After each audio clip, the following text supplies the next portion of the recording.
Hello, everybody. Sunday Adelaja here from Kyiv, Ukraine. And I want to welcome you all back to this program today. Today's program is going to be Kingdom Fruits, and it's going to be a very unique one. A very unique, but also a very painful one to me. Because I personally, anybody that knows me will tell you this. I hate it when women are being oppressed. I don't like women being taken advantage of and being oppressed. In fact, some people call me feminist because I try to defend and protect women as much as possible. So, but this story you are going to be hearing today is the more painful to me because it's one thing for you to be oppressed spiritually and to be taken advantage of psychologically and to be abused religiously. But then when it's crowned by an abuse from the trusted person in your life, from your husband and the closest person, is very, very, very painful and very destructive. And but you will be challenged. It's going to be, like I said, entertaining. It's going to be captivating, and also get your tissue papers ready if necessary, because you might need to shed a few tears because real life issues that a lot of our people are going through, both in Nigeria, especially in Nigeria, where they don't have a defense and where they don't have legislation to defend them. And I vow by God's grace to fight for that legislation when I get to Nigeria to defend women from any form of abuse. But what is also offensive to me personally is why women will endure these kind of things. In Europe, you don't need to endure an abuse in Europe.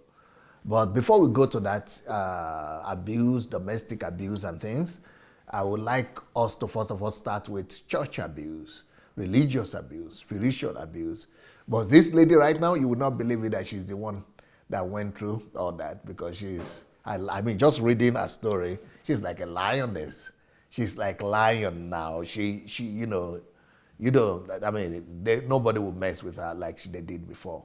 She had known the truth, and the truth had set her free, especially from MFM ministry, Mountain of Fire and something, Mountain of, anyways, MFM they call it, MFM ministry, and that's Olukoya ministry.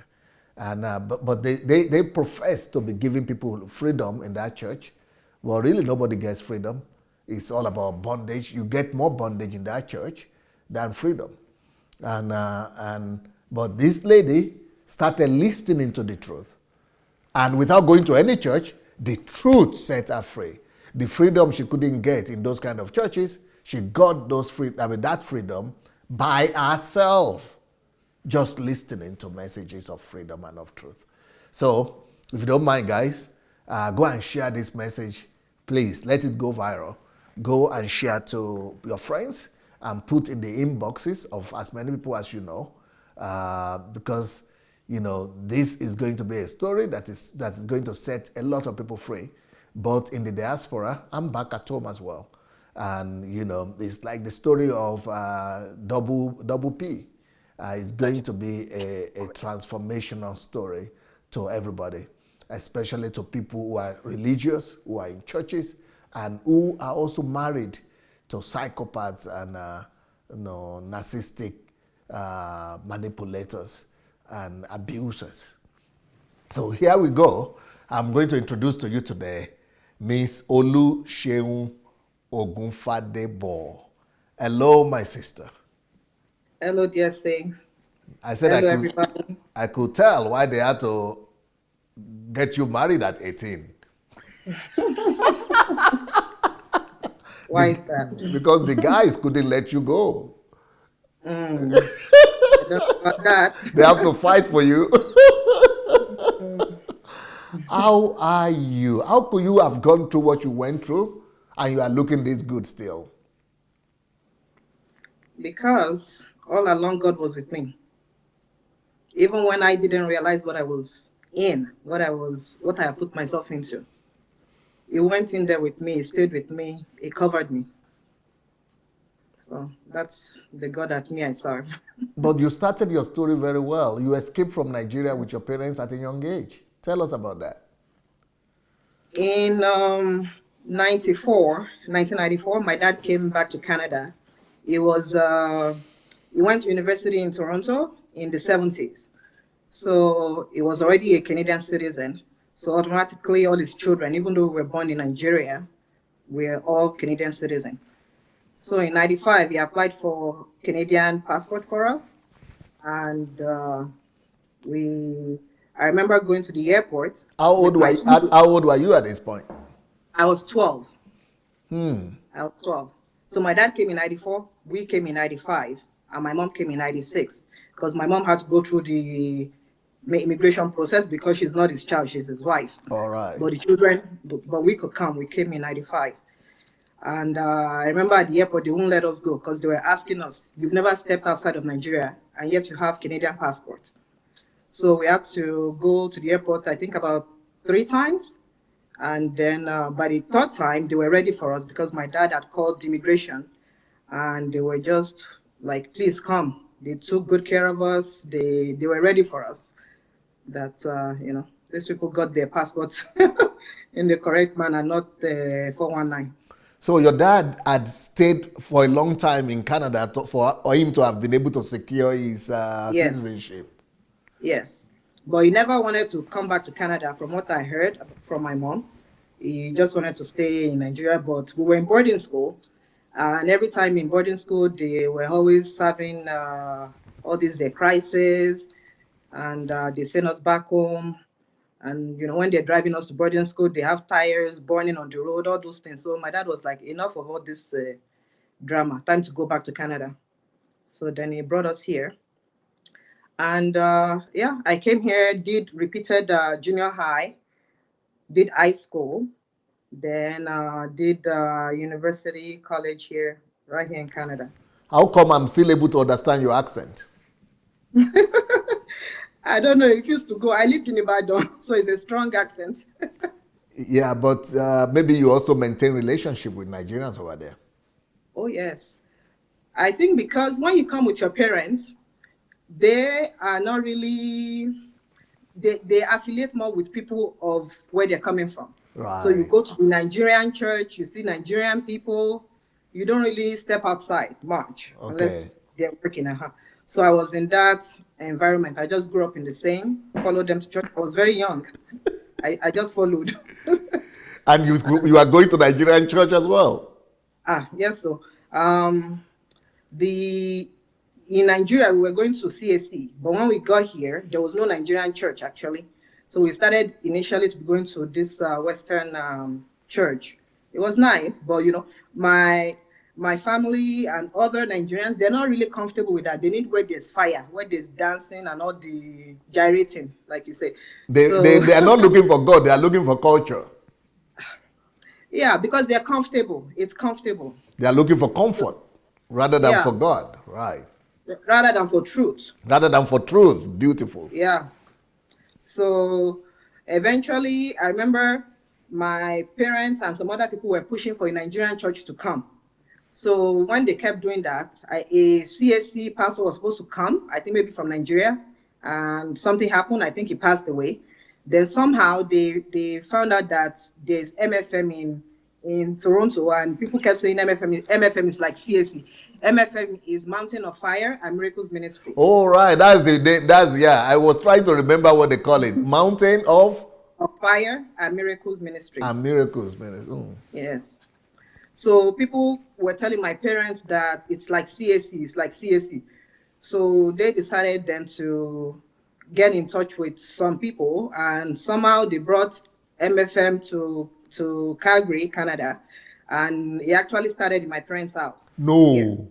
Mm-hmm. That is inviting a storm and a volcano right into your own house.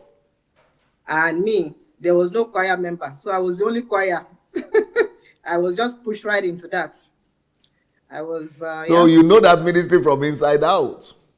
I know. Well, up to my own level. How is it that God delivered you from MFM? Tell us about it.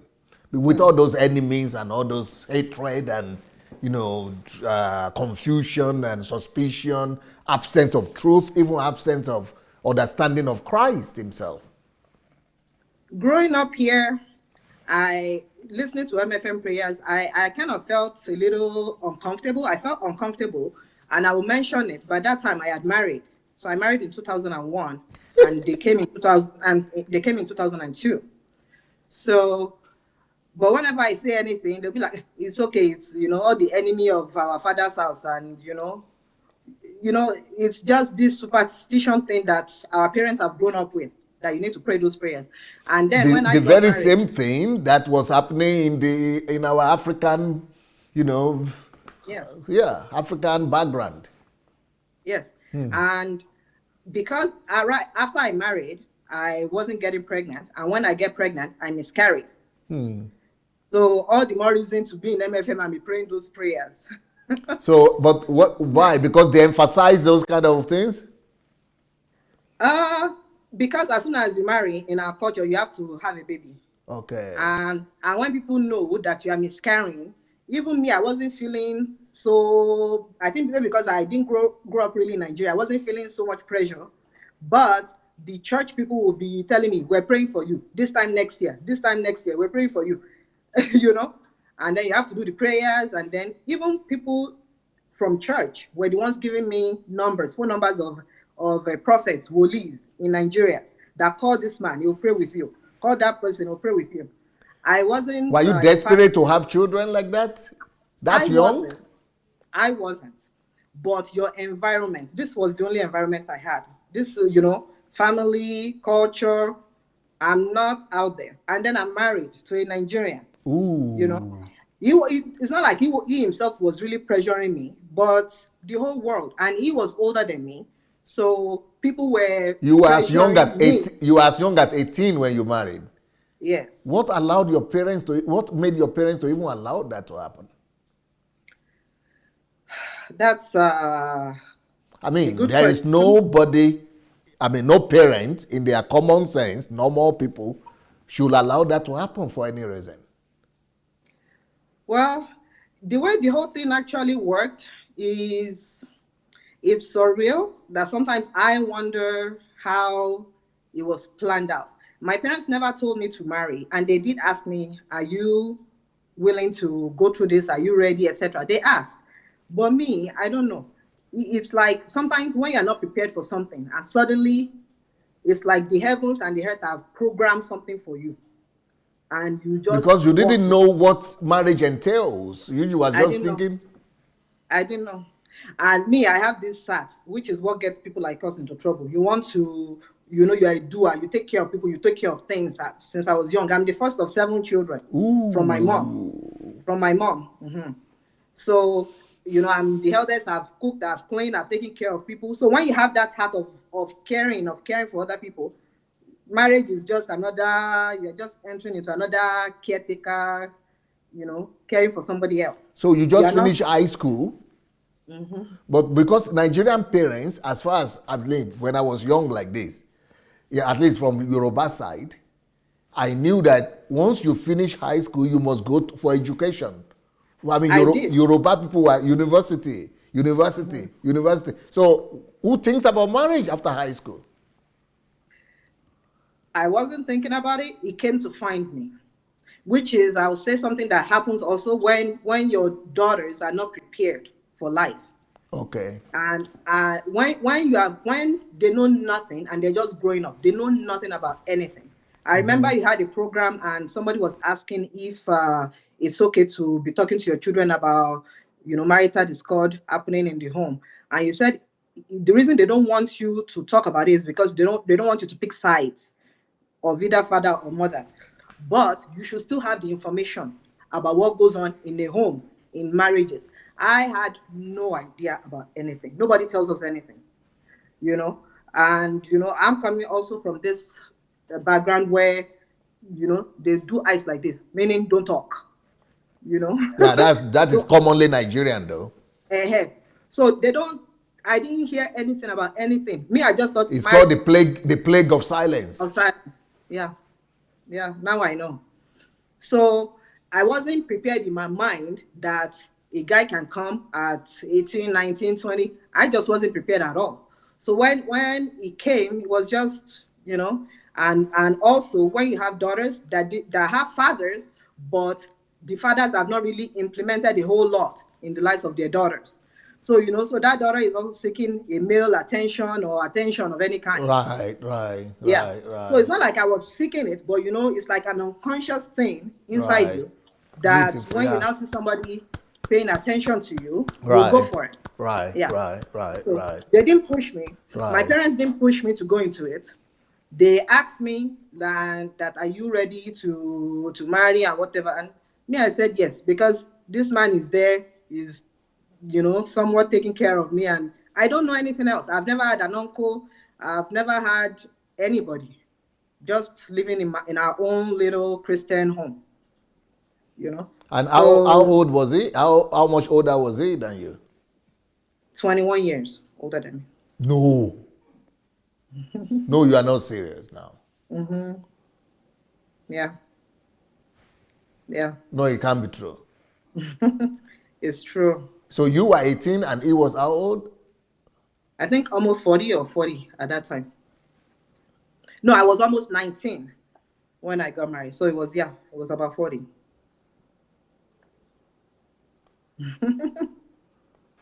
So he probably was a divorcee or something.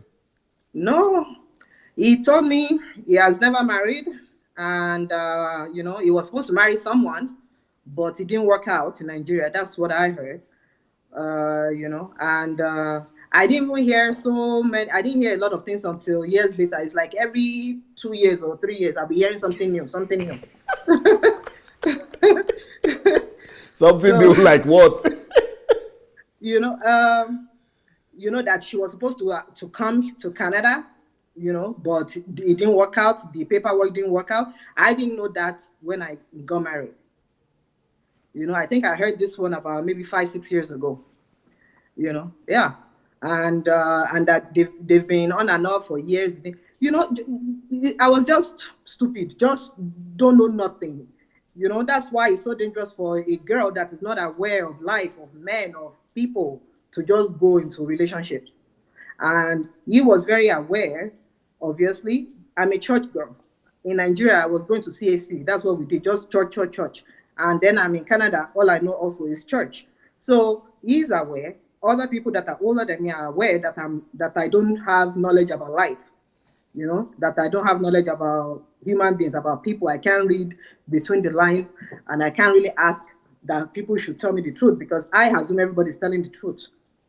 I just expected truth from everywhere. But it's only lately that I now realize that non-truth, lying, is even more common than truth. It's now that I'm, always like on the lookout. But before, never. I just took everybody as they are, and I was so plain, so natural, so carefree to not just my husband, but to everybody, to the Because you are world. innocent as a baby, as a young girl. Yeah. And I didn't go out, so I wasn't with friends that would teach me, or with the world that would teach me how to be bold, how to talk back, how to do anything. So and church will teach you to be submissive, to be calm.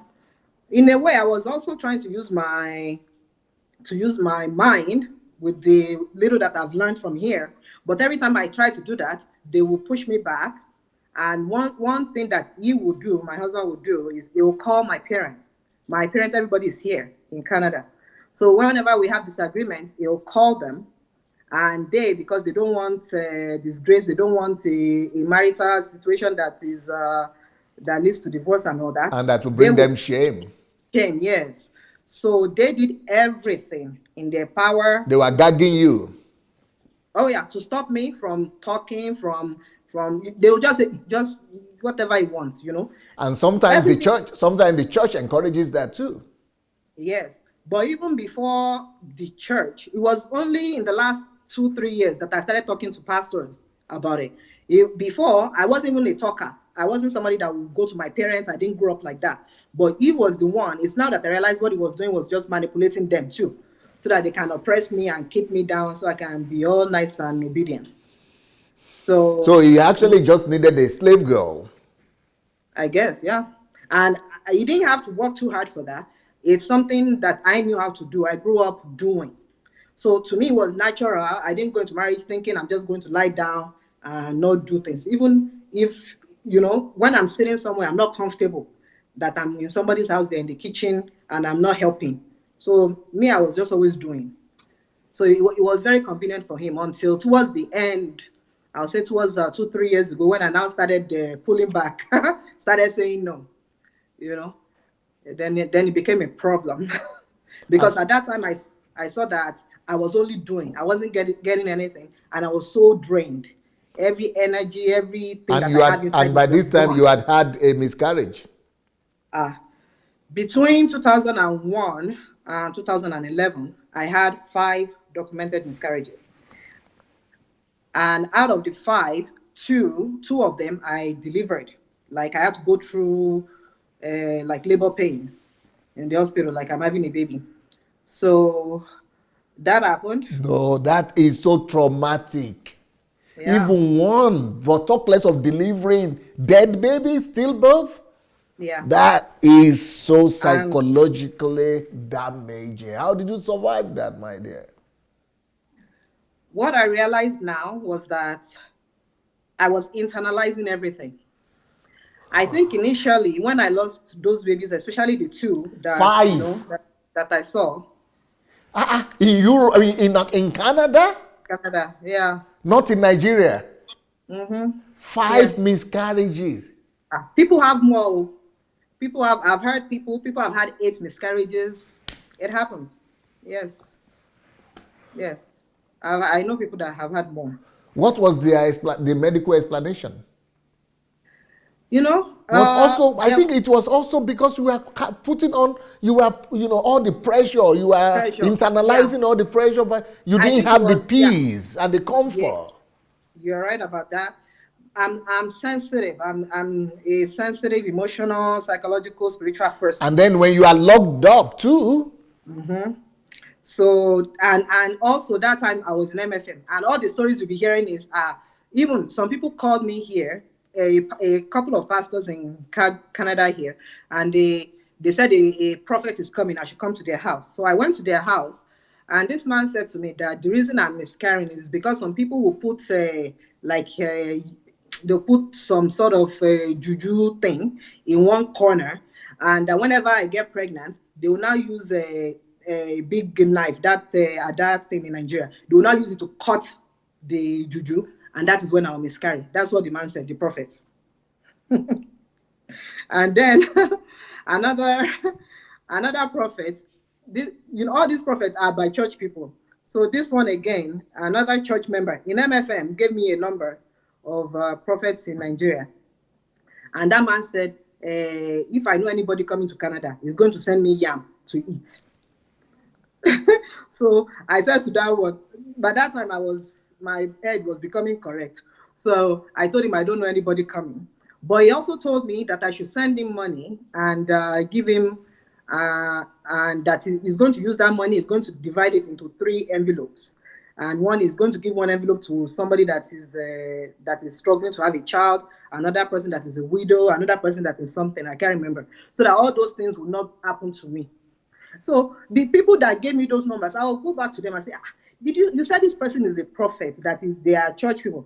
These church people in Canada. These people are in the name of church, in the name of prophet. They are hiding witchcraft.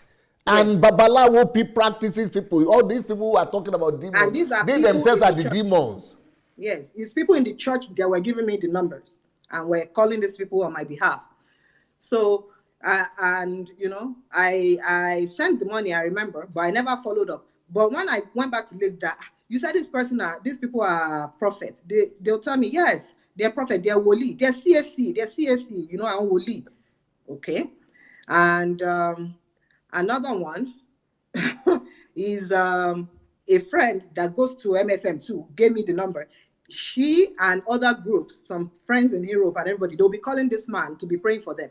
These are people that have degrees, masters and everything, that are church people. but they have a man in Nigeria calling, praying for them. They'll stay on the phone. So also, Deception. That is how yeah, they fall into the hand of people like Mayowa was dealing with another woli like that. They call him blind like this. You know, he was also manipulating people like that. yes. Well, based on my research that I had to go through after life came at me, is basically all these prophets, they have this Jezebelic Spirit. spirit in them, yes. So they're just using it to get your information and to be manipulating your life. So they'll manipulate you, they'll manipulate everybody around you. They just till No, you all were your talking life. about the last instance, you were talking of one friend and Yes, that were in Europe and here calling. yes. So this man will call and he will pray with us on the phone, and then and then he will tell me, it's this month you get pregnant. You go meet with your husband, all these things. I will look at it a little bit funny, but like I said, when you are just surrounded by your own people, and this is everything they know, so you do what they do, what they tell you to do. So the man called one time and it's like, this month is your month. Maybe some people, they don't know when is the time of the month to get pregnant and all that. Then it's like, I'll tell you. I'm like, tell me what? I dropped the phone on him. And then I now went to that friend. I gave him the number. I said, this man is telling me that some people don't know the time of the month, that he wants to help me to know when is my time of the month. The friend, Manipulators. the friend was like, oh, no, he's only trying to help you. He's only trying to help you. That he doesn't understand that you are in Canada, that you know all these things, that people in Nigeria, sometimes you have to tell them these things. So she really gave him excuse. And then when she saw that I wasn't having it very well, she now called our other friends in Europe. So those ones now called me. They were just trying to placate me down. And I think majorly also because they didn't want my husband to find out. They didn't want him to know, because they love him. They want to look good in his eyes. So all that I went through. 5 miscarriages. How Yes. was your husband supporting you throughout all that? Hmm. He is he wasn't pushy. He wasn't like I think some Nigerian men that I've heard that they'll be all over their wives, that you must give me a baby now, today, and all that. He wasn't like that. He was actually pretty relaxed about it. Yeah, I think the people who do that, who push like that, are mostly Igbos. Yorubas don't push that much, but the culture and the relatives are the ones who do that. Yes, yes. Because towards the end, we now even considered surrogacy, and then we'll be like, what would my family say, that.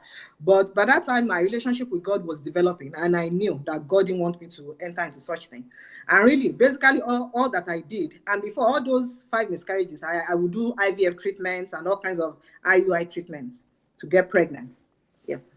So I have so much hope in the doctors. I had a lot of hope in pastors. So I would go to pastors for prayer.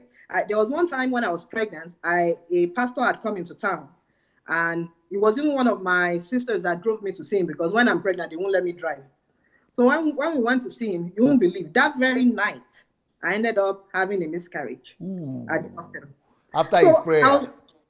that thing always occurs to me, that if he's pastor, prophet, or whatever, aren't they supposed to know that something is going to happen to you Or adding the prayer supposed to stop it from to happening. stop it? But when I was now totally disappointed, God had to get you to a level where man can't help you, where doctors can't help you, where pastors can't help you. When I now reached that level, I now cried out to God that, God, only you can help me. And also, God had been telling me, I had an experience spiritually with God in 2012, when I went to Nigeria. So when I came back, the Spirit of God was now telling me to stop MFM, to stop. And I didn't want to stop. I mean, And simply because, you are the praise and worship leader. and especially the youth, they love me. I was leading youth, and just doing some program, and I talked with those ladies and the young men. So it was hard for me, that how am I going to live? And then my husband is also so involved. He does everything for them. That, what will I say? It was hard. But He was eventually, an active church member. very active. They needed him more than me, because anybody can sing. But him, He does accounting for them. He does any paperwork. You want to buy a house, you want to buy building, he was their person to go to for anything. So there was nothing I could have told them about what was going on in my marriage. Now I know that. That time I didn't know that there's nothing I could have told them that they would have supported me with, because this is the man that they needed for the church. So, I remember. So what were they telling you in church when they knew that you were? What were the issues you were even having in your marriage? Like he would tell me to just I wanted to do my own business. He would not let me. And then I started having concern that I wanted to do my own thing. I would travel, and whenever I travel, I would start businesses. I would do stuff, but I didn't realize that he didn't want me to do my own thing. He just always wanted me attached to his own. He wanted me to go to work and sit in an office and be working and be bringing a regular monthly salary, but not to express myself, not to start businesses. I was doing trademark of businesses. And when I went to the States one time, I started doing catering, started renting out the space that we had. And I knew he wasn't really supporting me. But what I was not expecting was that he would sabotage me, which is basically now I can see that is what he did. Like, for example, I was expecting him to apply for business visa for me, because I was one there running the business. I did the health department, the certificate of occupancy, licensing, everything that the place needed. I got the place up to par. And then he would tell me, we'll do visa. I didn't realize at that time he didn't want me. Well, I kind of knew, but I was in so much denial, until we now had to come back to Canada, because we had overstayed the 6 months. Like, as a Canadian citizen, you can be there for 6 months unless you have other kinds of visa. Right. So and because we also had property there, so I was just always there. So when we got back in October. By December, he applied for business visa for himself, not for me.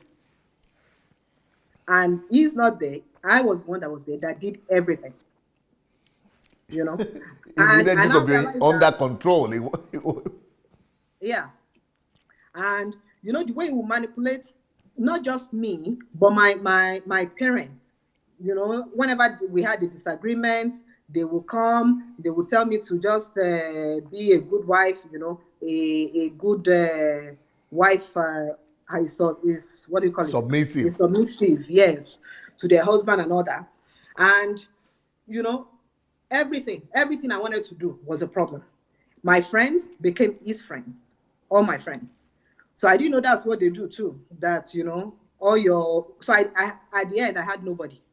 I had nobody to report to, that this man, he doesn't want me to do this. When I say I want to travel, he won't let me. When I say, there was a time I went to a retreat when I was in the States, like I was using the opportunity to get out, because when I'm with him, I can't really do much.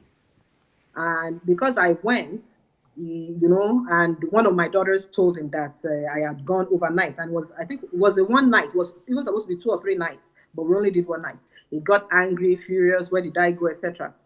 And I also realized, while I was in the States as well, there was a young lady that I met on the street. Like, she was carrying a huge luggage with her son. And I was like, what is going on? I drove up that I'm not going to get involved in this, But my heart won't let me. So I turned back, and then I went to her. I'm like, what is going on with you? She said, she came to meet her ex, and then he abandoned them, and she's been sleeping at the airport. But the airport has sent her and the son away, that they can't continue to sleep at the airport. A black woman? I told them, yes, African-American young lady. She was like early 20s with the son. The son was about 6, 7 at that time. And I took them home. When my husband heard about it, it was trouble, and I realized that everything that any initiative that I take, he was always against it, except when it's his home, And when also at this time, when we're having so much problem, there was a time we sold our one of our house here in Canada.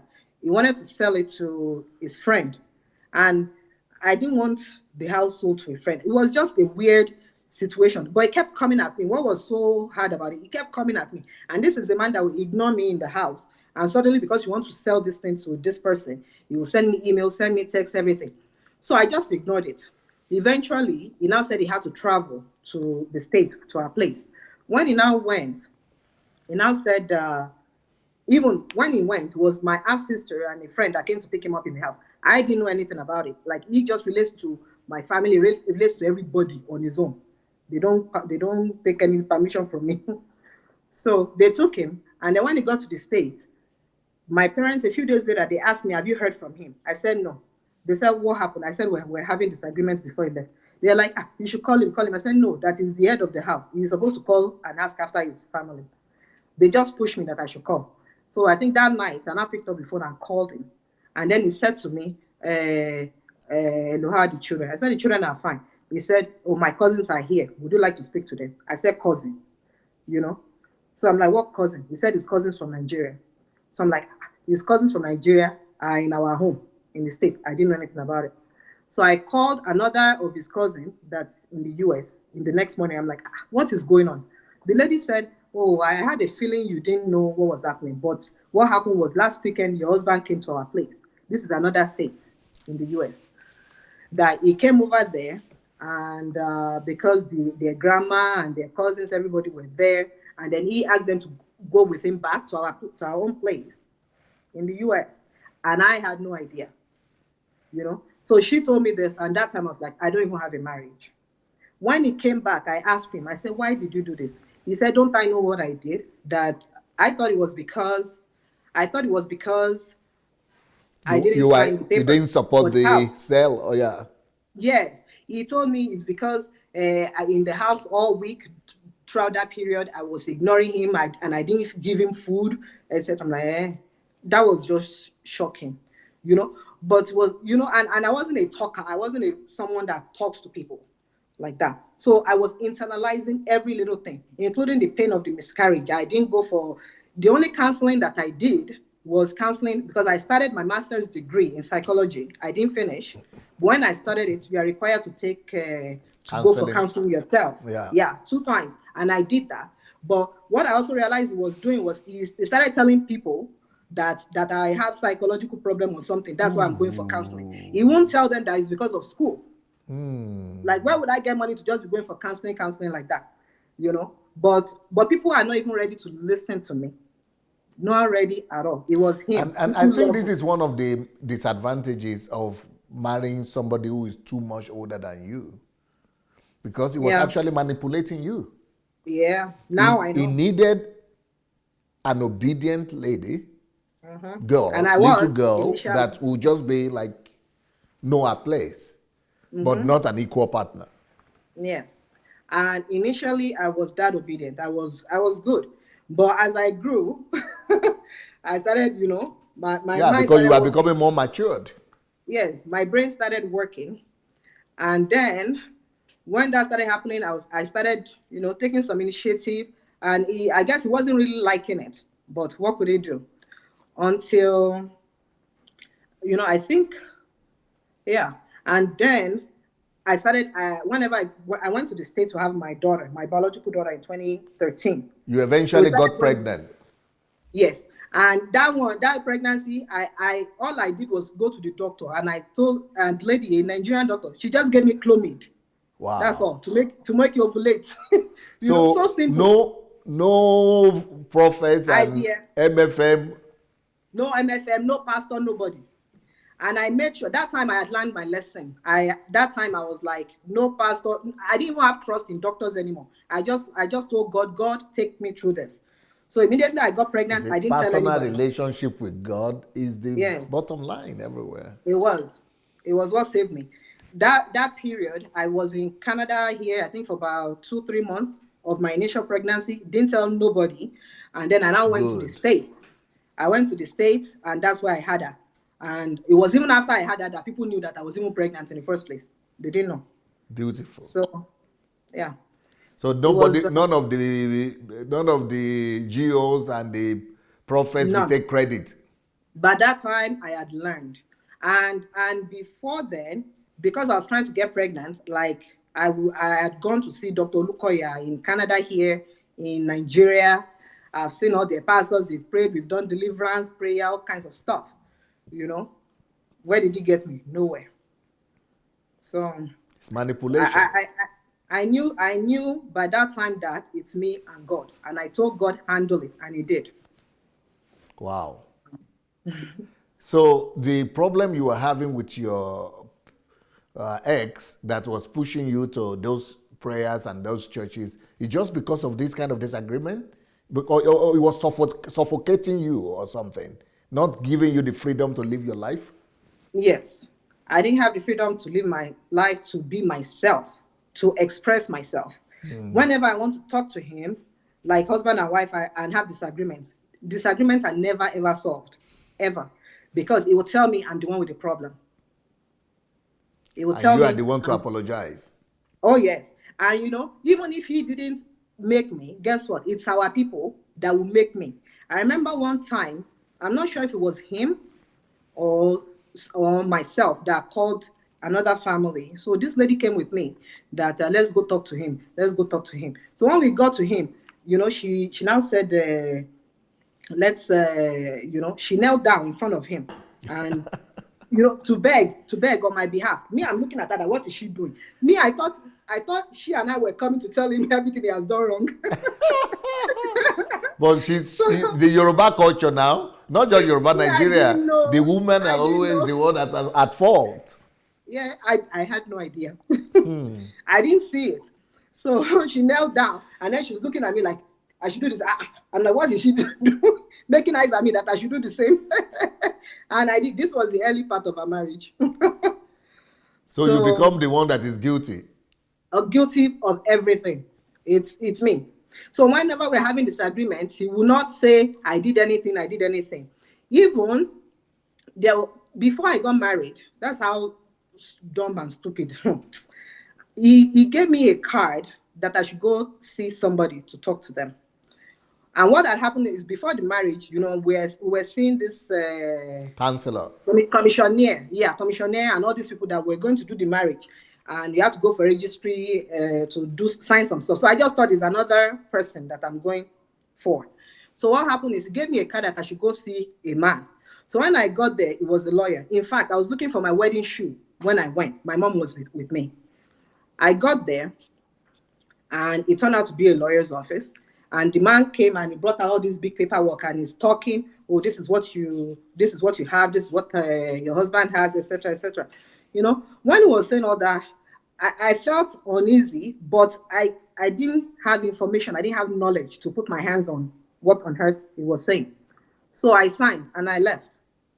It was a few years later when you started growing older and you are watching TV, you are seeing things, and then I realized that what I had signed was a prenuptial agreement. No.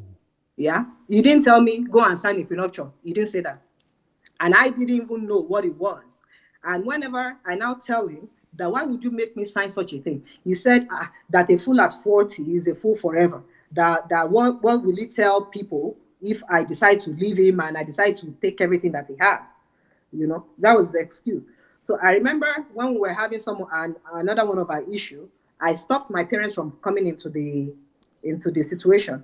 So what they will now do when I stopped listening to my parents, stop answering them, they now started calling their own pastor, a CAC pastor, to come into the situation. So the man came and wanted to talk to me.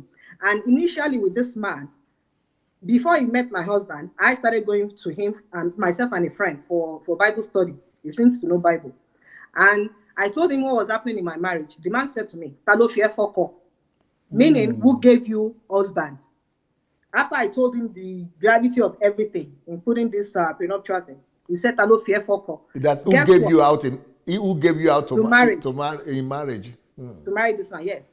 But guess what? About a year or so later, he met my husband. And now they're party, they're friends. And me, I'm nobody anymore. Because he has contributed into their ministry. He's their friend. Offering. In fact, yes, and me, I'm nobody anymore. He's no longer asking who gave you to this man. And the wife called me beginning of 2017 and said she just wanted to thank me because my husband, he did really well. I'm like, did what? She's like, they tried to get a house and they were having trouble and they had to call him to do some things and something about mortgage, that he helped them. He never told me anything. So So people what will he be does, looking at the man as a good guy. yes, he is And they will be awesome. thinking that you He's are the trouble. perfect. They will be thinking you are the troublemaker. Yes, now I am the troublemaker, and with the action that I now took by the end by April 2017. Okay, the last straw for me was in January 2017. I was feeling desperate that this How all the many story was children were going you to. having at this time? I have one biological daughter and two adopted daughters. Oh, good. The So two you had adopted are older. adopted two Two. children before you had your own. Yes, yes. Okay. I was a social worker, and it's something that was always in my mind to do, even before I got married. So I kind of pushed for that. So in January of that year of 2017, I decided with all this trouble, I have to go to church. I have to do fire prayer. That's what we say. We have to do prayer ahead. That's So MFM prayer. MFM, yes. So I've been telling him I wanted to go. He said no. So that January, I made up my mind that I was going, that he wasn't going to stop me. So that Sunday morning, I got up, I got dressed, and I told him I'm going. He said, no, you're not going. I said, I'm going. He said, no, that we'll go to our other Western church that we haven't gone to, that we only went 3 times. I said, no. I just packed my bag and I went. The moment I got in front of the church, I looked at my phone and I saw missed call from my dad, missed call from my mom, missed call from my sister. And then I now looked at my text. My mom texted me. My mom told me, go back to your house. What does that mean? That means as soon as I left, he picked up the phone and called them again. And they are now doing his work for him to bring me back. So I didn't listen. I didn't listen to that. So I just, I continued to enter into the church, greeted everybody, because I've not gone to MFM for like 4 years. At that point, I had stopped going. So then when I finished, I came home. The house is just quiet. We don't greet each other. Before I would greet him, he will wait for me to greet, and then I'll greet. At the end, I won't even see anything. I just enter. It will not see anything. That's how we were for days. So a few days later, I spoke with the pastor of the MFM. He wasn't there when I went that Sunday. He told me that on his way in, that he received a call from my dad. I'm like, so what does that mean? Husband, parent, everybody is just now working together just to keep me obedient. Because you are married. So because you have I'm to married. lose your identity, your personality, Yes. everything. Everything. You see, people don't know what marriage is. If people knew what marriage is, nobody will even be considering marriage at all. They would rather live their own life. Well, at least be mature. Be matured enough. Yeah, at least maybe they could read this my book now, because I have a book that is called Am I Ready to Become a Wife? Because they have to think properly. Okay, Yes. Go ahead. So after that church incident, that was the last straw for me. I stopped talking to my parents. And we're all in the same city. So that Because was they were from being January. used to manipulate you. Yes. So that was from January till April. So they only started ministering to me. I kind of knew that something was gonna happen. I didn't know what. And I would feel this rage at that time, this early 2017. I just wanted to throw his things out. I wanted to act like those women you see on TV, like you are no longer welcome here, go. But every time I wanted to do that, something would stop me and stop me. This thing happened 2 times. Then one day he told me that he was traveling to the States. The moment he told me, it's like that thing in my spirit just told me, that is your chance to go. So it wasn't for me to send him out of the house or anything. It was for me to go. Because even at that time, I didn't know the damage that had happened to me inside. I didn't know the trauma. I didn't, when you have trauma within yourself, you are just operating to survive. You are not aware. So as soon as he left, I just started packing everything into the car. Started packing everything. Then it was, I think, a Thursday morning in April 2017, middle of April. I just got on the road, started driving. I drove from Calgary to Toronto. No. With my kids. That's about 16 hours. 16. It's double. It's about between 30 to 35 hours, depending on where you take. Mine was about, I'll say maybe like 34 hours. So I drove almost 4 days. Every night, I would stay at the hotel. My God. I would stay at the hotel. With 3 children. With 3 children. We will park, we will eat on the road. They were watching their own show at the back. And they were asking me, where are you going? I told them we're going for vacation. You are just That's what I did. escaping for your life. Escaping. Because at that time, like nothing at all was working. I couldn't But even talk to because my if own you had family. knowledge, it's easier in countries like that, like Canada. You could have just taken a restriction order, locked them out of the house, and the But where police would have made sure that it doesn't even cause you any trouble. You I didn't was need to thinking, suffer all those years or the deprivation that you are suffering. I started thinking along that line towards the end. But what would happen is if I take any such action, it is the Nigerian community that will come hard on Okay. me. Any woman that tries Okay. anything like that, they will come on you. The person doesn't have to do the work. It's not my husband that will do the work. Okay. It is the people. The church It's the members. church members, non-church members, your friends. As long as they're from the same community, they're the ones that will come on you hard to stop you. Ah. So God knew, even me at that time, I wasn't wise enough to know, but God knew that staying there will not work for you. He knew I needed to go out, which is what I now did. But me going out, I was now thinking I have a family there. I have all these big AGOs that I know, MFM, you know. So me, I'm thinking I'll go to those people now, and we'll work something out. I remember early morning, Sunday morning, I left the last hotel that we were in, and I quickly drove to MFM on a Sunday morning in Toronto, that I must meet them at church. So I got there, I saw the AGO, I spoke with him and said, "This is what is happening. I need help." He's looking at me, just looking. And he actually gave me prayer points. That's what MFM prayer point. And the prayer points they will give you is about you, is about your background, your family, Your demons. yeah. So, and then they had a visiting pastor that time. So he just handed me off to the visiting pastor. The visiting pastor seems all right. He was concerned and he will call me that how am I doing, etc. But the way they all do, not just MFM, all the churches, is like, especially with the role my husband was playing for the church, they just stand back. They stand back. It's either they tell me to cooperate and press me down, or if they can read me that this one is not ready to be put down again, they won't say anything. And me, I was still thinking they're going to fight for me, whatever. Nothing. So I left that church that day. They didn't even ask, where are you staying? What is happening? Your children. I was carrying 3 children around. My God. I left. I left and Women are suffering in this world, though. I left and I went to my sister's place in Toronto.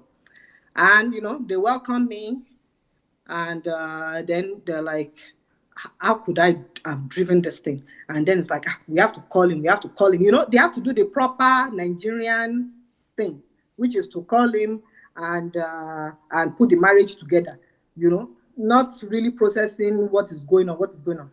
So I remember, I think the next day, we now sat down, they made a call to him, and he was in the States that time. And he didn't even know I had left, and he was just concerned about the children, not even mentioning me at all. Okay. So I could now see you are a non-entity. You are non-existent. nothing at all. Because I had changed. I wasn't the shame of before. So it wasn't really that he wanted me. He couldn't handle me anymore. So towards the end, he started backing off from me. So after we called him, they started planning how I would go back. I mean, I know I'm not going anywhere.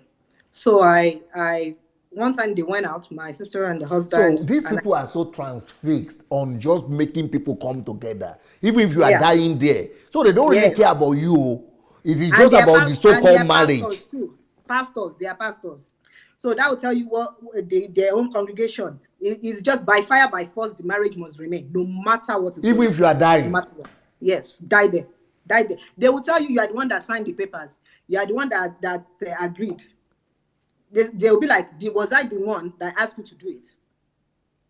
So when they left, So they respect the so-called institution, which is not working, than the personality, than the individual. Yes. It's more like people saying the Saturday, the Sabbath is more important than the man. Of and course. Jesus said, no, everything is created for the man. Nothing is more important than the man. Only God. What the proof of that is the fact that God always helps me. That you people as human beings might want me in that marriage, but if you want me there, why is God creating doors, opening doors for me to escape it? you know. So when they left for their evening thing, I packed my children and I texted them in front of their house. I said, thank you for your hospitality. I appreciate it, but we're moving on from here. So I went to the hotel and I shut off my phone because I know that as soon as they see the text, they'll start calling me. I turned off my phone. The next morning I woke up, and when I woke up, I now saw that the police were looking for me. They had texted me that, where are you? Are you okay? Your sister reported you missing. I'm like, me missing. And I got to pack the children. Manipulation everywhere. Everything is on Google.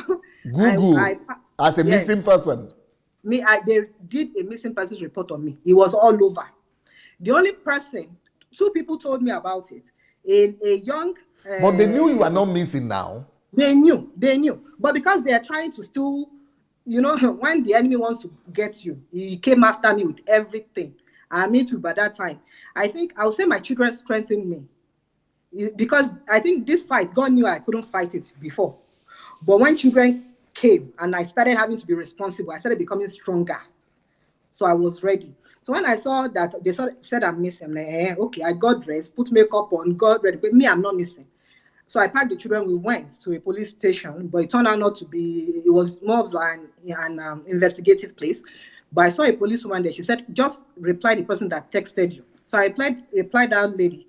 So the woman, she now called me. She now said she's going to send a police officer to come and check on us. So we went to a McDonald's nearby, and the police officer now came. He checked us, saw the children, they're fine.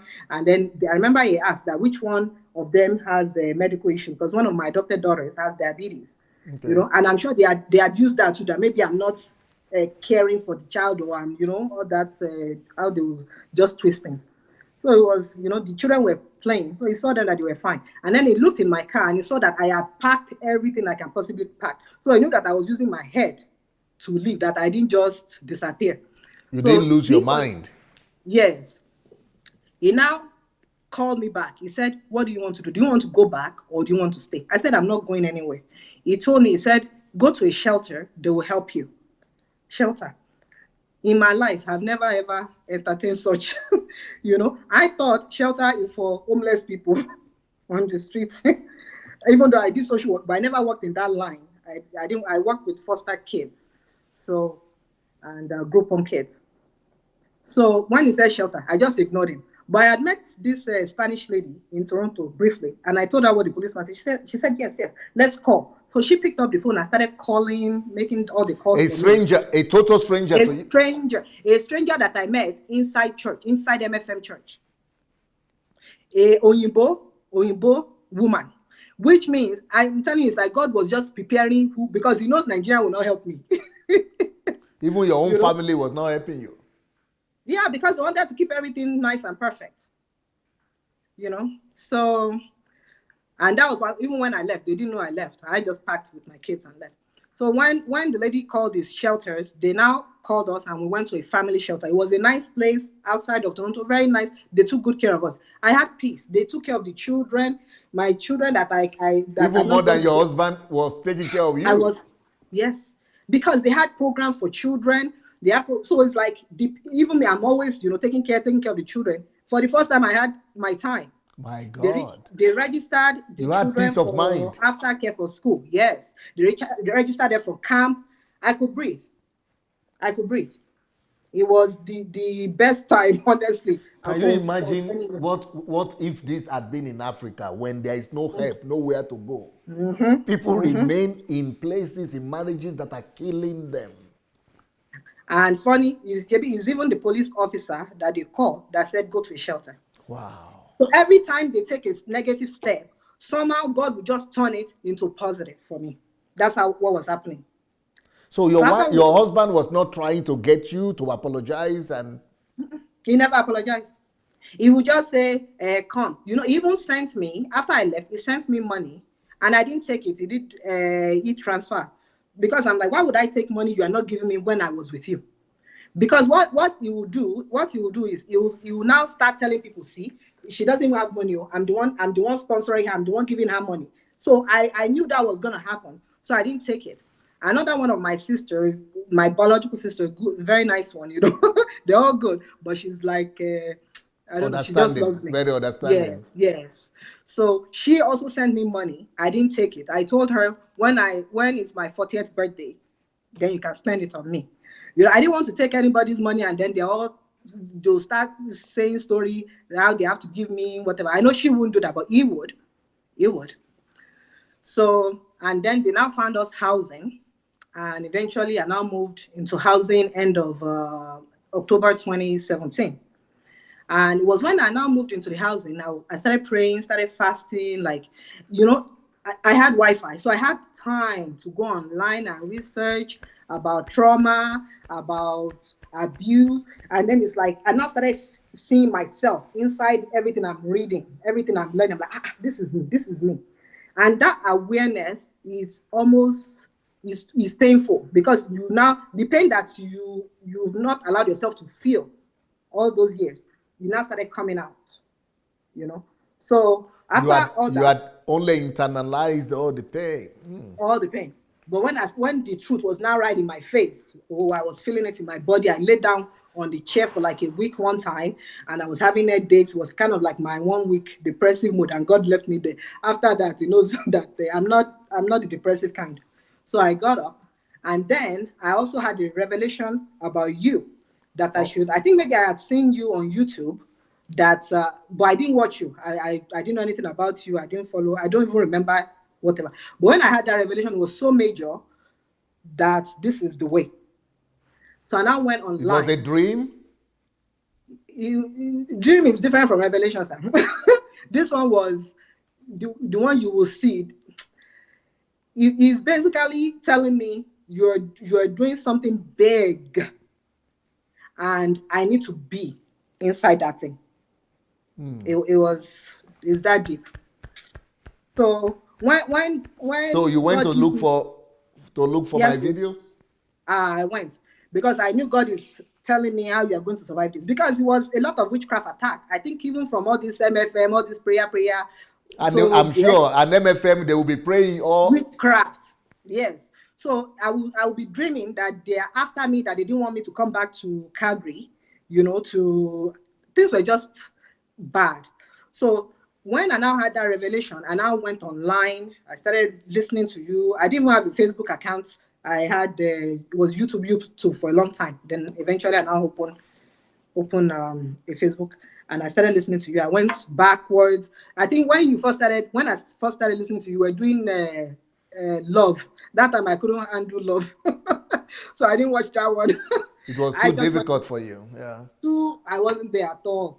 So I just went to YouTube and just listened to some of the older ones, listened to spiritual abuse and all this paganism series and all that. All this started making sense, You and started then seeing exactly where you were. I started detoxing. I started feeling all right. I started, I had fear. I had a huge sense of fear that they were going to find me and that I couldn't even come back to Canada. To Calgary. I had that in Canada here. I had this fear in me. But after I started listening to you, after about a month, that fear just left me. Like my heart became so bold. Yeah. It was after that I now picked up the phone. That is the real deliverance. That is real deliverance. It's information, knowledge. You shall know the truth. The truth. Yes. And the truth shall set you free. Not those prayer that put you into more fear. Mm-hmm. Yes. So I now picked up the phone and called my husband. And I told him, this is where I am. You can come see the kids. I didn't call him for me. I called him because the kids had been asking. You are no more afraid. You are the one now telling him to come. No more fear. Yes. Wow. Yes. Without fear. So he now came. But by that time, I closed myself off from him because I knew. But at that time, I didn't have enough knowledge, but I knew enough to know that manipulation is still working. Yes. And I was not going to fall into anything. So he took the children. They went for like a few days. Me, I stayed in the house, did my own thing. And then he brought them back. And then he went. And and that was the beginning of my deliverance. And then I continued learning. I continued watching you. All the series, all the truth series, thinking series, paganism, all of them. I just started watching. And what were the things going through your mind when you are discovering all this truth? I now realize that the enemy had it in for me, because it's like he had squared me up so that I can't come out of this bondage. He had covered me from left, right, center, family, husband, friends, everybody. Church. Because church, yeah, like you are inside this thing and you can't come out of it. So when I left, they never thought that I can come out. They never thought I could come out, and God just did it in a way that it was so simple. I started getting knowledge, but the more knowledge I had, I was being strong, but I now started realizing all the stuff that is wrong. Everything is wrong. Everything in marriage, everything at church, at CSC, MFM, everywhere. Nigerians, the way we're thinking, and sometimes they know the truth, but they don't want to face it. Like now, if they knew I was going to be doing this, She'll be careful. Don't but that's how you'll be hearing. Everything to just everything is fear driven. Fear, yes. They don't want you to talk. Even some things happened recently, and I knew. See, the enemy is working. This Jezebelic spirit is working using family members. When they have it in for you, if you're a person of truth, they will come after you, because everybody else is covering up their, like this. And the enemy is okay with that. Churches are like that. A lot of our churches, they're okay with that. Hypocrisy. The moment you start telling the truth, you are a target. So they will come after you left, right, and center. And me, I didn't even know. I didn't know I had entered into my own trouble. But God knew, and He prepared the way. That's because He's God. What will you tell people who are in similar situation like you are in? Number one, those churches, I wish I could say that, because I love church. I'm a church person. I love God. But I wish I could say that going there, staying there is what's going to help you. The churches of today is not going to help. Actually, sir, yesterday I was praying for God to help me to speak the right things in this conversation. And the Holy Spirit brought to my mind a revelation that I had about a few months before I knew anything about you. So it was basically, I was inside a church and a man came in. The man was limping. He was wounded. I looked up and I saw that he had a crown on his head and was dripping blood on his face. So he wanted to come in and wanted to sit down. And I'm helping him to come sit. I'm looking for a chair to put this man. All the chairs are filled with vomit. So he couldn't sit. We went, looked from left to right, no chair, everything is vomit. Eventually, we found one seat that was clean, and now helped him to sit down. As soon as I helped the man to sit down, I now went and got cleaning supplies, and I started cleaning all the chairs, all the furniture, everything. Immediately I got up, I knew that was Jesus with the crown, with the blood. He's looking for a place inside the church, but there's no place. It's dirty. The church is dirty. He can't sit. He's not comfortable. So when you now started the temple cleansers and idol smashers, I was like, But that time, I knew that was me, but I still didn't have the strength to do that. I didn't have the strength. But, it's like you were just doing things according to what God was showing me. So I was like, God is really with this man. And really, when you're a person of truth like you are, that's why you have everybody against you. Because they are so scared, they don't want anybody to talk about anything, which is why Africa and Nigeria is in darkness. But there's no how you tell them, they don't want to listen. They'll say, just leave Nigeria, you focus on your own, zip your mouth. And like, if I zip my mouth and things are happening in my home, the head of the home, things are bad. If he goes out there and become a governor, how do you think he's going to help you when you've not dealt with the things inside the house? The plague of silence. Yeah. But, that's what we lived with. But you are talking with so much peace right now.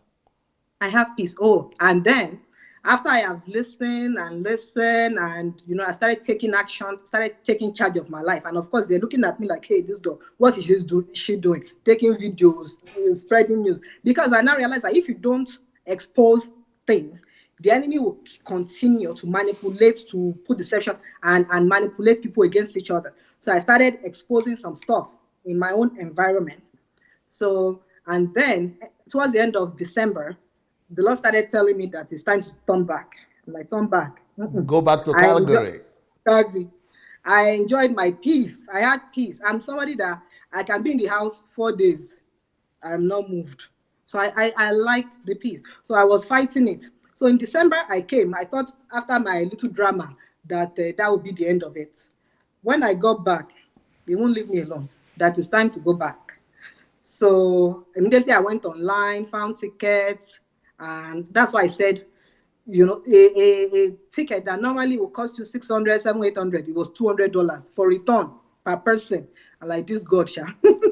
So I bought it and just came, and now I'm here. And I wouldn't have been able to do that. God knew it was time for Were me you to able do to that. come back to your house or no? No, I rented a place, and also that's another testimony that God did something for me, because it's like He prepared a place for me with the kind of color of a house that I wanted. In my house with my Did they husband. divide the? Did they do the division in your separation? Or Oh, for divorce, I got a divorce lawyer because he wanted us to divorce amicably and separate properties and all that. But I didn't trust him at all. And me, I know nobody is for me. So I have to get a lawyer. So I got a lawyer in Toronto. And then summer last year, he served me himself in sometime in the summer. And I now, because he served me from Alberta, I had to respond in Alberta as well. So I now had to get another lawyer from Alberta here. So I now had two lawyers, paying two lawyers. Eventually, once God started telling me that it's time to turn back, I now canceled the application in Ontario, but I transferred everything to the lawyer here in Alberta. Alberta? Yeah, yeah. So everything is still Yeah, working. but I if guess he's the because when one, you have properties, it takes time if he's the one for who everything to served go. you, in principles, it means that he will not fight. He will not resist anything. No, he's not resisting. He doesn't. People are trying to push like, can't you guys come together? And I keep telling them he doesn't want together because he knows that I have changed, that I'm not the same Shell. He can't control me like that. So he's not fighting that. He's not, it's not possible. But our people don't understand the background. They don't know. Maybe Do they're thinking the way are I've been is you? how I've always been. You are not speaking with the pain that women normally speak with when Because I went through the pain when I was away from here. The pain caught up with me eventually, especially when my eyes started to open and I started seeing myself in all this drama that was happening. But what was healing me, God Himself was healing me through the Word of God, through listening to your messages. The more I knew, the more the pain was leaving.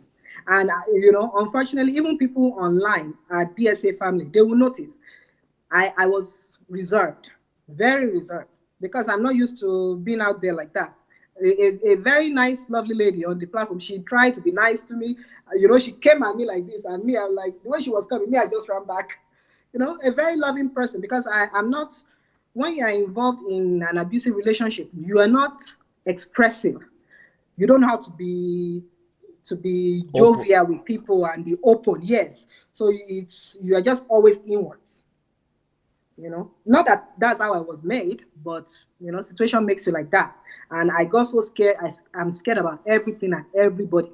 In fact, just yesterday, um, they were trying to help me start service in my new place, and they had introduced me to a Nigerian guy that's working with all these companies to set things up for me.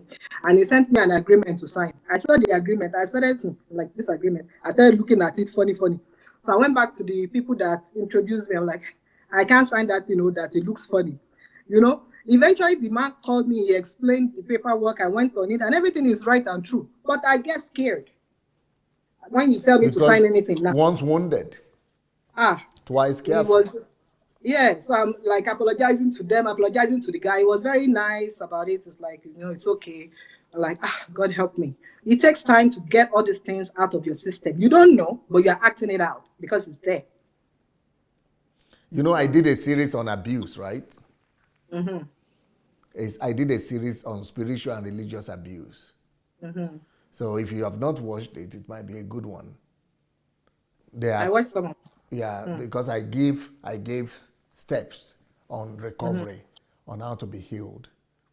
But before we go on, let me see if there are people who are, going and experiencing the same thing you are going through, and people this program must have helped, or has been a blessing to, and people who have been encouraged or been blessed one way or the other just by listening to this. Your victory. This is a victory song right here. Yeah.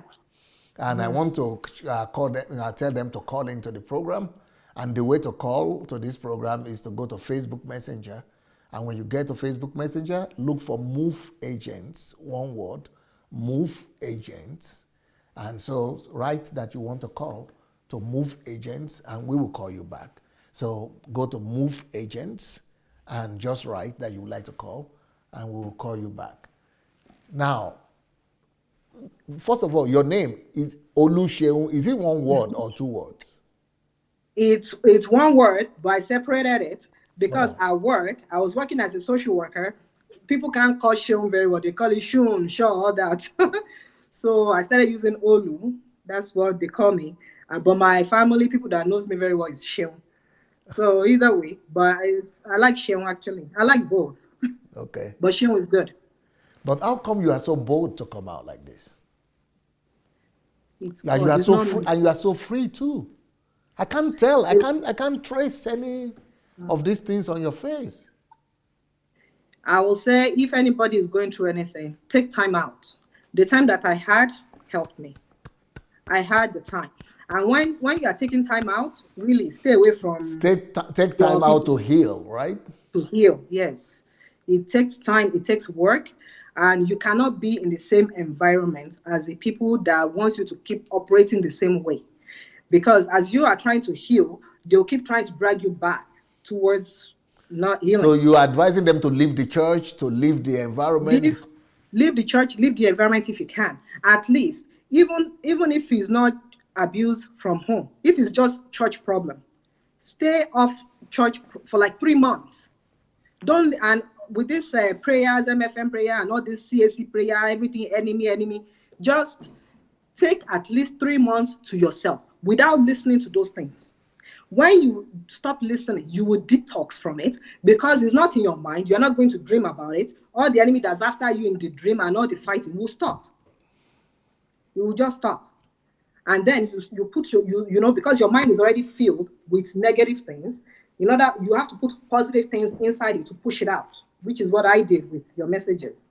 What are the series you will encourage people who are in pain? Like I have a book that is called, can you show us that book? Don't Touch Me, I'm in Pain. There is a book like that, and I would recommend it for you. Yeah, that's me. And for everybody, yeah. It's a whole book. So please don't touch me, or something like that. Don't touch me, I'm in pain. I wrote it for ladies in my church here because I wrote it in Russian first because I saw the pain women went through. So I wrote that book. But, apart from that, what are the series that you think, that you listen to that really, really helped you? As a lady, I'll say the number one series to listen to is the family series. Yeah.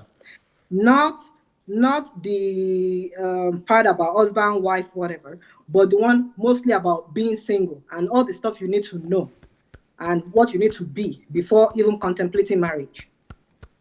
Because those are the foundation that a woman needs to have. These are the foundation that I want my children, my girls to have. And those are the things you didn't have, right? I didn't have it. I didn't have nothing. We didn't grow up with family members, so you don't see drama that's happening. We're always on our own, even when we're in Nigeria. So knowledge, number one. So to know yourself, know about women, know about men. And then there are some series you did about, what a man wants, what a woman is thinking. All those things, we don't know. We don't know these things. People need to know all of that are under family series. Under family series, yes. Under family series. And then I'll say the paganism series will open people's eyes for sure to the nonsense happening in churches. Like just in December, I still saw the CAC church. They were putting chair in front of the in front of the church for people to come and sit down for some blessing or whatever for the new year. Wow. You know, I thought I had seen this online with, you know, the Adeboye. Adeboye order. Yeah, but I thought that was, you know, of the big people. I didn't know that it's everywhere in this country. Putting chair. So they're all scared, all talking. The people that used to call me Sister Shum, you now know, because they know that I'm no longer, now they're calling me Shum. You are no longer in their I'm camp. not falling. Yes, I'm not falling for all that. So, yeah, paganism series will expose, it will open people's eyes to know that what we've been doing in church is just drama. Just drama. And we're inviting witchcraft and nonsense into ourselves, into our lives, into our children's lives. Like when I left, I prayed for myself. I went on fasting. And when I was fasting, the Lord will reveal like just negative. Even my children, I was so focused on them. I was praying for them. But every time I'm praying for them, I will see God delivering me, myself. So which means when you are inside those things, you have ingested so many things spiritually that you don't know.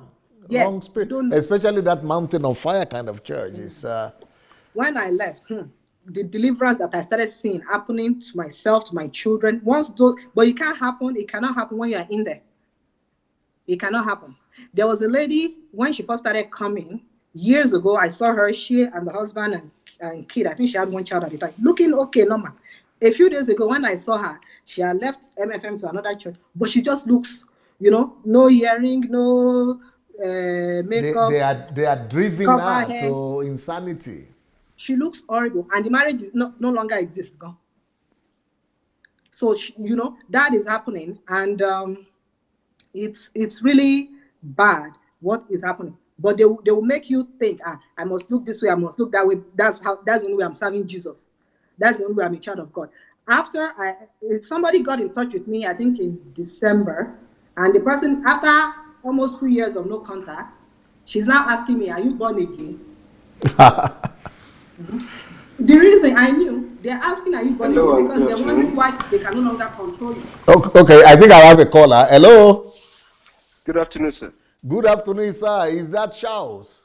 Yes, Charles from Canada. Wow. Now, Olu Seun, maybe you don't know Charles Adeniji from Canada. I have a story about him. You have a story about him? Know. You got to get in touch with him because we have a very good, strong team over there. You know, Bible study. They are Bible based, and they are destroying all those. Sorry, sir. Before he speaks. Yes. He speaks, please. Yes. See, when this man, I remember him when I started seeing him on DSA Family. Okay. When he did friend request to me, the way my life was, when I saw his face, he looked so much like my husband. Hey. I deleted the friend request. Wow. I remember him. And then a few months later, I now started seeing him. I started seeing him do programs with you, and I would listen to all the sense he was making. And that was when I realized that what this man had done to me, that when I now even see people that look, men or women, whoever, that looks like him, I just run back. My God. Yeah. Wow. Yeah. I remember him. I can't believe it. Mm-hmm. Wow. My God. Yeah, but you know, I understand that our warfare is not against flesh and blood. It's not really these people. The enemy is working hard and is using people, using everybody, and is using them through sin and through wounds. Like the wound that I went through now, I went and I healed. But many people are going through wounds and they don't heal. And they are still in that. They are still in that environment. Yes, and these are hiding places for the enemy, because the enemy sees an open wound, it sees darkness, it comes in, it dwells there, and it will start to use them to do all kinds of stuff against children of God. So. Wow. All right, Charles, are you hearing? Yes, I'm here. I'm speechless. See what people are going through in our world on daily basis. I couldn't believe that this is happening right here in Canada.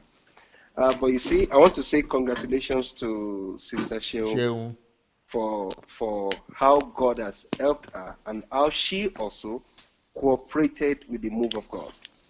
And you see, the reason why I actually called was when you said that if any woman is going through this, what should they do? And she said they have to step aside. And why I'm emphasizing that is God asked Moses to go and tell Pharaoh, let my people go that they may serve me. The question should have been, why can't they serve you in Egypt? When the place is already polluted, it is impossible for you to connect with God. You must step out of the place. So wherever you are, if you are in an abusive relationship, if you're in anything, the first thing you must do first is separation.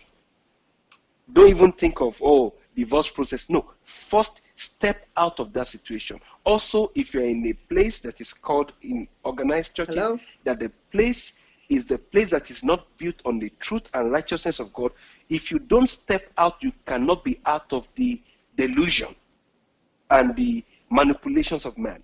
The first thing you must do is to step out. And God made sure Moses kept hammering it into the head of Pharaoh. The Lord said, let my people go that they may serve me. And I want to make bold that if you are in such situation, don't think that God is coming to rescue you in that place if you don't step out. It is your responsibility as a human being to step out of that place. And when you step out, then the grace of God can actually work to get you to your deliverance. And that is my contribution for today. Strong. And that's a strong biblical background. And actually, Charles and Paul, they have this Bible study. You would do well to find them. Yes, you do well to find them. And so you heard what Charles said, did you? Not really. Oh, okay, because you are not, okay, you see her later. You're just trying to support all the other people that they need to step out. They need to create a new environment for themselves. Otherwise, they will not be able to, because you cannot be fighting the war while you are still under the situation. It will fight you back, and it will be hard. What are the other points you would like to, make, or that you would like to, what we would like to tell our people who are watching that could really help them to overcome or to survive, because you are a survivor. And how can they survive like you survive? And it's like you are forgiving even the man. Yeah, because I understand. I don't talk to him. I don't allow him to manipulate me because I know he's still on that mode. Yeah, because but I have understanding. Forgiving and even loving doesn't mean to be in relationship. You can love a person from the distance. Yes. But you don't have to abhor hatred or anger towards them. I don't. Not towards him, not towards anybody.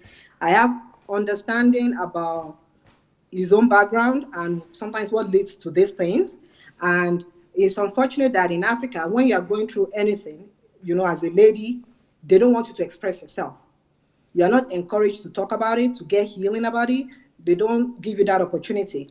And when you're a man, forget it. So the same way I was internalizing everything, it's just God that helped me not to turn negative and be doing, negative things. But that's what most people do when they don't have the truth of God in them. They will have those wounds, and the enemy will now come in through those wounds, and will use them to do bad things. So we really need to start encouraging our people that when they're going through stuff, when some crisis or trauma happen, get some help. I have a child that I've in a relationship with, a young child that went through trauma as a baby, and what that child will do is lie, constant lying, constant manipulating, because the wound is there, and it's like in order to survive, in order to make themselves seen by the world, to get the attention, they have to say anything and manipulate, anyhow to get things done. And some people, they've done that all their lives. That is so natural. I see it now everywhere. The whole world really lies in darkness. Lying, manipulation everywhere. And one's head really needs to be very correct. And listening to DSA about all the messages, all the paganism, love series, thinking series, it will make you to be wise about many things, about everything about life. That when you go to school, you get a degree, they only teach you maybe engineering or psychology, something specific. But life doesn't stop at that, and it doesn't even help you in life. It helps you to get a job, But if you want to live a successful life and you want to live a life in this crazy world, your mind needs to be filled with knowledge about everything. And that's what listening to you does. You will have understanding about many, many things. And, and then once you're having those understanding, you have to practice them. You have to do what it requires. Let it become flesh in you. Let it become flesh, yes. And the reason why sometimes you have to step back from your other environment is because they're not going to find it funny when you change. They don't want you to change. They want you to be the same person that you are. So in order for you to exercise yourself and become who you are going to be, who God created you to be, not who culture, religion, or whatever has shaped you or molded you to be, you have to step out. Give yourself time. When you're stronger and you are among them, you can deal with it. But by that time, you have your own mind. I'm looking at you. I can't even believe it that you survived 5 miscarriages. Yeah. And I'm sure this kind of husband, he was probably not giving you the covering and the support necessary. He was rather putting you down. So, he didn't really, it was almost like, that's why I'm telling you that he wasn't an obvious acting kind of person. He didn't put me down. That's why I'm saying that I see the enemy use them a lot. See, people that are not like very expressive, very out there, which is him. The enemy has a subtle way of using those kinds of people. Yeah. So he wasn't aggressively fighting you or but was like indirect psychological abuse. It's you think it's nothing, but when you experience it, you will hurt your spirit, soul, and body. Then you know it's something. You had to actually basically start your life all over again. Yeah, I had to retrain myself, live my life. The way I do things is different. The way I'm relating with my children is different. Like my children, I tell them, before I was tough, this Nigerian thing is, yes. Even though I didn't really live it, that thing is there as well. Huh? So I started learning that I want my children to be able to talk openly, especially my 2 older that I adopted. They're coming from their own background. Themselves, yeah. Yeah. And they have gone through their own wounds where they're coming from. So they need the support. So lately I'll just tell them, tell me the truth. And I promise them you won't get into trouble. Just tell me, because I want us to, I see lies everywhere outside. It disturbs me. So like there's no way I'll be dealing with craziness outside and then I'll be dealing with it inside again. Yeah. So I'm telling my children, whatever you are doing, just let me know. I tell them, Mommy has done something. Build trust. Tell me. Yeah, and that's part of what you teach too. With how you have a series on children. Yes. I think it's under the family series as well. Yes. So I'm like, whatever you have done, let me know. You will not get into trouble. And I know they're still young enough for me to establish that before they turn 10 and 12, and then you can no longer do that. So everything I'm doing now is I think better. And I can think better because I'm out of there. And you are back in the same territory now. You are strong enough to be able to withstand the pressures? Yeah, I'm just on my own. In fact, when I first came in December, I went everywhere. People saw me. This time I've been busy trying to set up my place. But I don't see, there's something about those churches. I don't know. There's a big spirit of fear about people. Even against, amongst members, towards themselves. That one, they'll be talking. Don't eat that one's food, though. Don't go to our house. So, all those things. Even in Canada. When you leave, you will become normal. And we think we're normal, but the way we're acting is not all right. But now, I don't fear anybody. See me, know me, wherever you're at.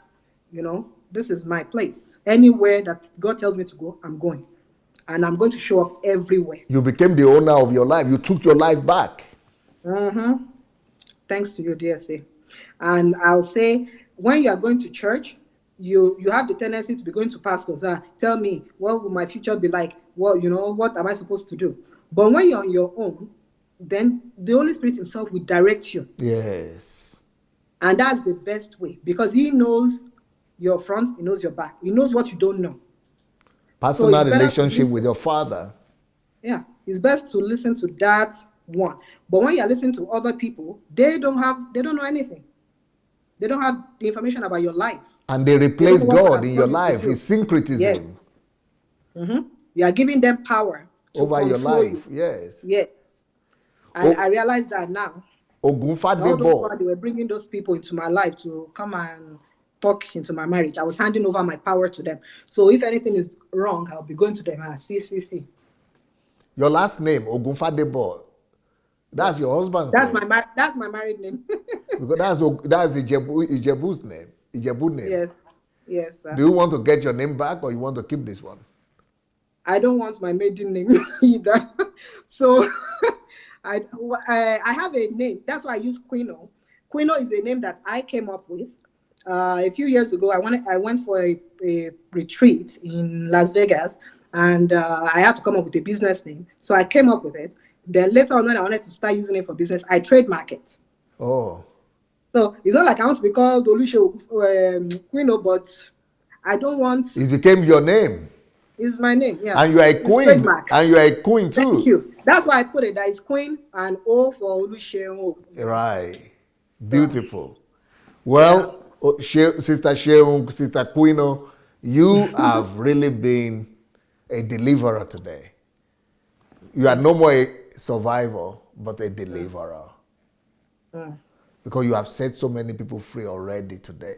And I'm sure people are weeping, crying, and trying to deal with it, but they will remember this your story.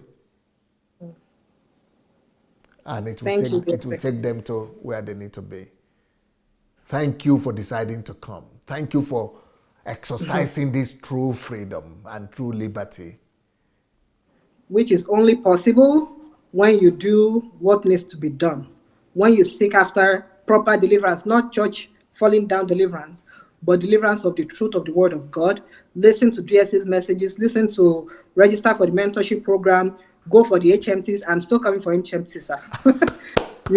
I do everything online. This last one, I couldn't participate because I was moving, but all those things will build you. That is deliverance. Then you become yourself. I see all these people in church, they're not themselves. They're just under, don't cover head, cover. And I saw people at the store on Sunday wearing skirts with leg open, inside minus 30 something, because they're coming from church. Because they can't wear pants. So many bondage that we, especially Africans, have put ourselves in Africa and here. We carry it everywhere. And then we're looking at, we're over there in Africa, we want to come to America. We're ready to come here to seek better life, but we don't want to know why they're having the better life, because they're not thinking the way we think. We don't want to change our mindset. We don't want to change our mindset. We just want to still be in, superstition constantly. And they tell you, look this way, stand this way. Some people, they can't even stand on the same altar that the pastors are standing by. They have to have their own altar because they're not up to the standard of the big man. So they put two different altars. Or if there's just one altar, they can't stand close to it. They stand away. Maybe you need to actually begin to address, maybe do a program for people who have been abused psychologically or spiritually or religiously. Yes, I plan to do things like that because somehow God always brings people my way that need support, myself and others. So I'm going to do a lot. And I believe that's why God sent me back, because surprisingly, I'm telling you, people that I worked with 10 years ago, I just arrived and I'm seeing them at the store. It's people that even when I was here 3-4 years ago, I wasn't seeing them. I'm only here a week and a half and I'm seeing everybody. So I know God is opening doors and is putting things in place so that I can help deliver his people. Because really the enemy has entered into the church and he has turned human beings into something different. Because like that revelation God gave you, no place for Christ anymore. No place inside the church. Is unclean. And when you are there, if you are somebody of truth, they will sabotage you. They will do all kinds of deception to get you out, to do all kinds of stuff. The enemy will use them. They're not the to one subdue you under to them. subdue you. And if they know they can't oppress you and put you down, they will find a way to push you out of groups, out of everything. They will find a way. So because people of truth, they're alone. They're one or two out of thousands of people. Yeah. So and the reason the churches are able to go on is because the enemy is comfortable there. Because you can see that this I'm allowed. Because it's a slave camp. It's a slave camp. It's a place of domination of other people. Mm-hmm. Well, you have brought deliverance today, and I want to say a big thank you to you. And look forward to seeing you tonight. Maybe you will still be able to, not tonight. In the next 15 minutes, I'll be coming back again, of course, to continue my series on leadership. A leader is a ladder. And then, of course, we have this new book that is talking about church and the place of church versus the kingdom. So it's kingdom first, church second. And if you have not gotten yours, go get your own. So it will really open your eyes to know that, so church is not everything. No, church is not everything. And once you put church above the kingdom, then you are making secondary what God has made primary, and making primary what God has made secondary. And then that's why people become slaves in church and lose their liberty, and rather, they lose the sense of their own salvation even. And so that book will really be a deliverer for a lot of people. The other book that I'm profiling today is for people who are not yet married, or people who are married, but you didn't get this information before you went into marriage. And the book is called, Am I Ready to Become a Wife? So this book, Am I Ready to Become a Wife, is for women who are not married, or who are in marriage, but they didn't know these things. So you need to find out the qualities that will really make you to be an effective homemaker or wife. And then, of course, the one about people who have been damaged, who have been hurt, is the book, Don't Touch Me, I Am Hurting. Don't Touch Me, I Am Hurting is the name of the book. And it's for people who are hurting for one reason or the other.